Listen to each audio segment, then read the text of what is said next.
Guys, for today's video, di ba yung mga banks, yan, nagbibigay sila ng savings service, parang deposit saving service, di ba?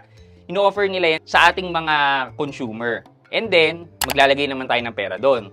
Pagkalagay natin ng pera doon, paano kumikita yung pera natin? Paano tayo nagkakaroon ng interest? So, ang nangyayari kasi is ginagamit ng bank yung portion ng mga deposits natin para ipautang sa ibang mga tao. So ngayon, si Cbank, meron na siyang pautang ngayon. Yan ang pag-uusapan natin. So kung gusto nyong malaman yung mga details nito, samahan nyo ako, pag-usapan natin yan.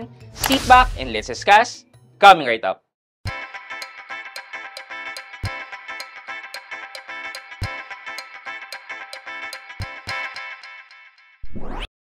Hi guys, this is Pat and you're in Pat Quintos Review TV. So if you're new here in my channel, I do reviews about personal finance na meron akong experience at ginawa ko na yan ng videos and playlists na makikita nyo dito sa taas.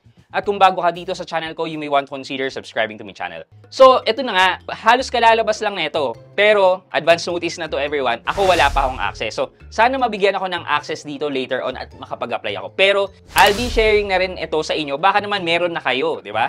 So ito yung tinatawag nilang Cbank Credit. So, puntahan natin yung website ni Cbank to know more about Cbank Credit. So, makikita natin yung Cbank Credit dito. Click nyo lang yung tatlong dash, products and service, and then, ayun o, sa ilalim ng debit card, which was recently announced. And if you want to know more about Cbank's debit card, check nyo lang tong video na to. So, let's go to Cbank Credit. Ayan. So, sabi dito, ayun o, cash loan up to 100,000 pesos. Tapos, eto, ayan, Cbank Credit. Enjoy instant cash from Cbank with a low fixed interest rate of 2.95%. So, kung i-compare natin to, 2.95%, para siyang credit card ang dating. Kasi, ang credit card ay 3% monthly add-on interest. So, ito naman is 2.95. So, medyo mas mababa lang ng konti. This service is currently available only to selected Cbank. So, after this, check nyo yung Cbank account nyo, baka meron na kayo. Cbank Credit is a hassle-free and low-interest loan product for your financial needs daw. With a low fixed monthly interest rate of 2.95% with no hidden charges daw. So, ang loan terms daw dito ay 3, 6, and 12 months as of the moment. Also, meron na ring feature itong Cbank Credit na mag-auto-deduct ng payments dun sa inyong Cbank savings account. So, up to 100,000 credit limit daw. Easy application and approve in seconds. So, nisip ko dito, baka yung mga inofera neto is most probably pre-approved na.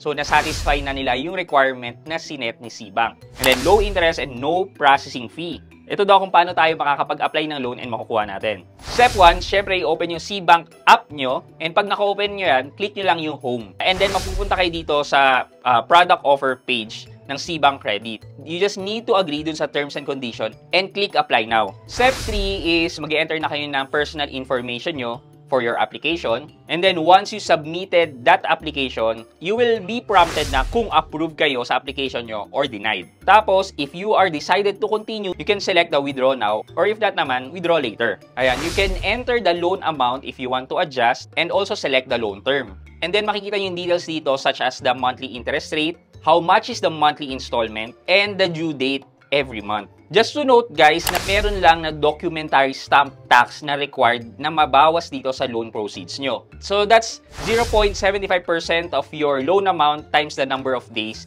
divided by 365 days. But if you are okay with the details ng loan nyo, you just click next. Tapos lalabas yung final page or summary, and then if you want to proceed, you just need to click confirm. After that, ayan na yung final page na na-disburse na yung loan amount sa inyong personal savings account with Cbank. So basically, there are only 3 requirements ni Cbank. So sabi niya dito, kailangan na Filipino citizen ka, age 21 and above, and with a verified Cbank deposit account. Also again, please do note that this service is only available pa sa mga selected user. So given yung information kanina, let's calculate kung magkano naman ang APR neto or yung annual percentage rate. Sa 50,000 pesos, 2.95% daw ang monthly interest rate niya, and then ang monthly installment niya ay 5,641.67. So i-calculate natin yung 5,641.67 times 12, lalabas na 67,700.04 ang total repayment natin.